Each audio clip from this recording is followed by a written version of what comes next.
U današnjem tutorialu ćete naučiti L'autunno immobile, qual piuma al vento, muta d'accento e di pensiero, sempre una mobile, leggiadro peso.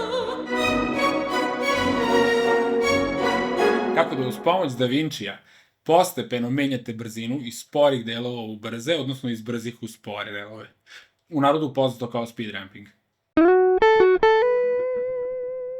Speed ramping je sjajna tehnika uz pomoć koje možete jedan isti videoklip da ubrzate ili usporite u različitim delovima, s tim da taj prelaz možete da uradite spontano, znači da ne dođe do onog oštrog preseka kada ste jedan deo ubrzali naglo i onda, na primjer, snimak je išao polako, ako je usporen, lagano i odjednom krenuo brzo. Ovu tehniku možete koristiti da promenite dinamiku jednog te istog video snimka, znači neke delove možda da ubrzate ili neke delove da usporite. Takođe ću u ovom videu pokazati kako ovu tehniku možete iskoristiti kao tranziciju za prelazak iz jednog kadra u drugi. Nemojte da vas ovo ograniči, zato što ova tehnika sigurno može da se koristi na bezbroj različitih načina. Ako ovu tehniku želite da koristite da prelazite iz kadra u kadar, razmišljajte o tome kako će vaši kadrovi izgledati, dakle kako ćete snimiti te kadrove, jer najlepše će izgledati ukoliko imate isti pokret kamere i na jednom i na drugom kadru, kako bi to što više bilo smooth i što laganije kako bi se taj prelaz odvio. Da ne biste morali da zamišljate kako to izgleda, ajmo odmah u DaVinci da vam pokažem. Pripremio sam 3 videoklipa koje ću iskoristiti da vam pokažem korišćenje ove tehnike. Prvi klip je snimak dronom u realnom vremenu koji se podiže lagano na gore. Obzirom da nemam usporenog snimka, najsporiji deo videa će nam biti zapravo realno vreme snimanja od 25 frame u sekundi. Drugi video je usporeni snimak koji sam napravio sa gimbalom obilazeći oko automobila u koji ulazi ovaj zgodni čovek, to je moj kum Goran. Konstantna brzina kretanja kamere će doprineti da imamo bolju kontrolu kada budemo radili speed ramping. Treći video snimak je rotacija dronom. U originalnoj verziji ovog videa rotacija ide na kontra stranu, ali sam je reversovao, odnosno obrnuo smer kako bi se bolje uklopila u tranziciju koju ću napraviti. Počet ću sa prvim primjerom i najjednostavnijom varijantom postepene promene brzine. Na ovom video snimku ću napraviti da video počinje ubrzano, a potom da postepeno usporava dok ne postigne normalnu brzinu. Desnim tasterom miša kliknem na željeni videoklip, pa biram opciju Time Curve. Potom ponovo uradim desni klik miša na videoklip, a zatim odaberem opciju Time Controls. Sada vidimo da je naš videoklip dobio ovu krivu i nekoliko opcija. Kriva je ravna i video snimak teče bez promjena brzine. Da bismo namjestili da video krene brzo, a potom da postepeno završi u realnom vremenu, postavit ću ključni frame na delu gde želim da se završi promjena brzine. Ovo obeležje 300% označava koliki nam je raspon dostupan u polju za ubrzavanje videa, ali to mogu promeniti klikom na taj broj i pomeranjem kursora levo-desno. Broj koji tu postavim bit će gornja granica do koje mogu ubrzati video povlačenjem krivera gore. Podesit ću ovaj raspon na 2000%, a potom ću povući krivu na gore i time sam deo od početka videa do ključnog frejma ubrzao 20 puta. Ovo izgleda ok, ali bih želeo da taj početak ipak bude sporiji, pa ću vratiti taj deo krive na oko 1000%, to je 10 puta ubrzanje. Promjena sa brzog na sporo je trenutno dosta oštra, pa ću je selekcijom ključnog frejma i klikom na ovu ikonicu prebaciti na postepeno. Sada ovaj prelaz izgleda mnogo finije. Pored ključnog frejma sada imamo ove dve kvačice koje možemo pomerati kako bismo odredili da li će se promjena desiti brže ili sporije. Ako povučem jednu kvačicu na stranu, dobit ćemo potpuno laganu i prijatnu promjenu brzine. Sada ću pokazati kako ovo možete iskoristiti da napravite prelaz sa jednog videa na drugi. Potrebno je imati na umu da ćete najbolji efekat dobiti ukoliko vam se kamera kreće na isti ili sličan način na oba snimka koje spajate, pa je poželjno ukoliko to uslovi dozvoljavaju da znate pre snimanja kako treba da snimite kadrove da biste ih što bolje spojili u postu. Obzirom da imam deo na ovom kadru gde je svetlost farova direktno usmerena ka kameri, a na sledećem snimku sam namestio da kadar počinje sa suncem u kadru, te delove ću iskoristiti za prelaz.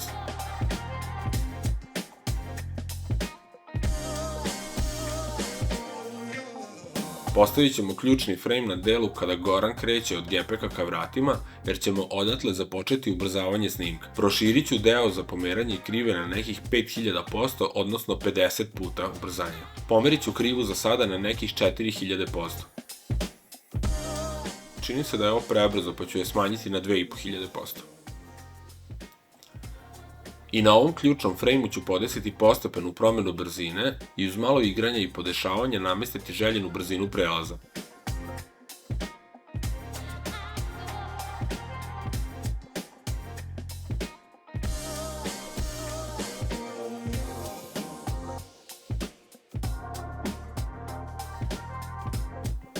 Spojit ću naredni videoklip i na njemu uraditi isto što i na prethodnom, samo na početku video snimka. Ovdje negdje ću staviti ključni frame. Kao što sam na početku rekao, ovaj video snimak je reversovan, pa je sada potrebno pomeriti ovu krivu na dole kako bi se taj deo ubrzao. U padajućem meniju je ponuđeno pomeranje krive do 800%, pa ćemo zarad vežbe kroz ovaj tutorial iskoristiti tu opciju i namestiti ubrzanje ovog dela na 800%. Sada je potrebno podesiti polje krive na donjem delu kako bi cela kriva bila vidljiva. Ublažit ću promjenu brzine na isti način i podesiti je po želji.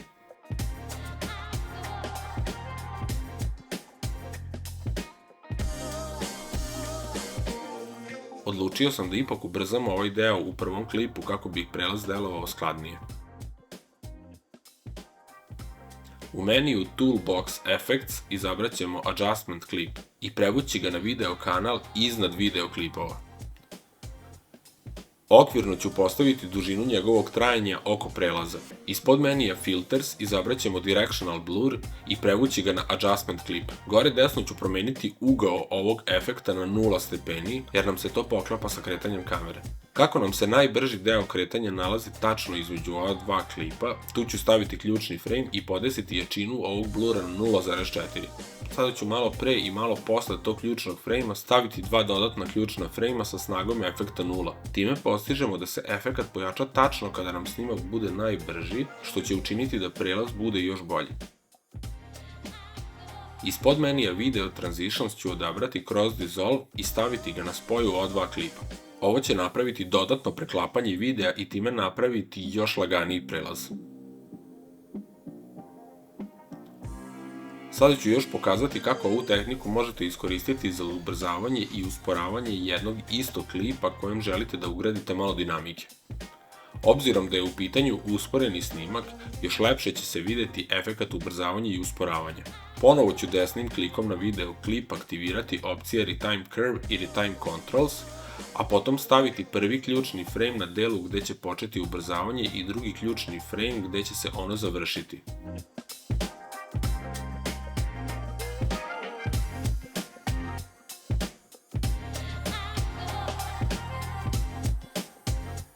Klikom na ovaj padajući meni, ubrzat ću deo snimka između dva ključna frejma na 800%. Da bih video vrh ove krive, proširit ću deo na kojem se ona nalazi klikom na ovaj procenat i pomeranjem u desno.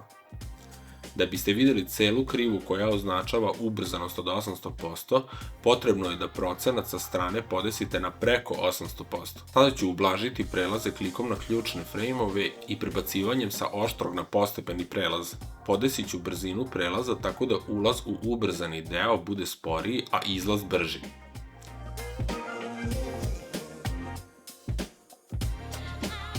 Isti proces ću ponoviti i na ovom drugom delu.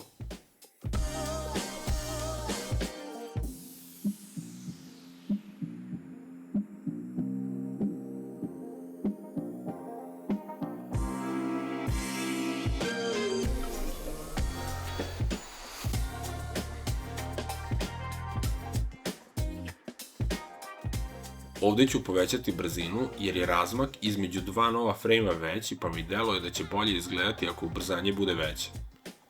To ću uraditi jednostavnim povlačenjem ovog dela krive na gore.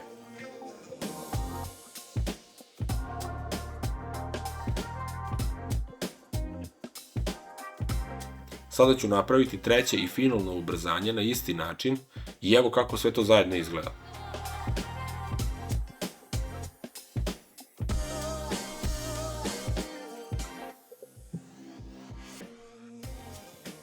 Primetit ćete da su se na delu svakog ključnog frejma pojavili ovi graničnici na gornjem i donjem delu. Pomeranjem donjeg graničnika pomeramo ključni frejm i time produžavamo ili skraćujemo izmenjeni deo videoklipa bez promene procenta izmenjene brzine, dok pomeranje gornjeg graničnika pomeramo ključni frejm s tim što sada dodatno ubrzavamo ili usporavamo obeleženi deo klipa. Sada kad ste ovo naučili, potrebno je samo da zgrabite kameru, da napravite neke sjajne snimke i da krenete da spajate u DaVinciju. Razmišljajte o tome da možete na različite načine snimati i primeniti ovu tehniku. Dakle, kamera se može kretati napred-nazad, levo-desno. Možete imati neki kreativan snimak sa gimbalom.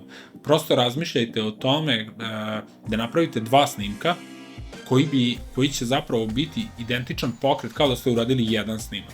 Ponovite pokret kamere na različitim scenama, da on bude identičan, da se identično rotira kamera ili šta god da uradite, napravite presek, povežite snimke i izgledat će fenomenalno. Vežbanjem ovoga i stalnim ponavljanjem skapirat ćete i sami neke nove stvari koje ćete moći da primenite.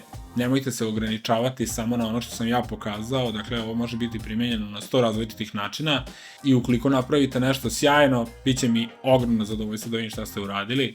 Šaljite mi pa se vidimo u sledećem videu. Ne zaboravite da se subscribe-ujete kako biste bili u toku sa novim dešavanjima i kako biste učili nove tehnike koje ću deliti ovdje sa vama.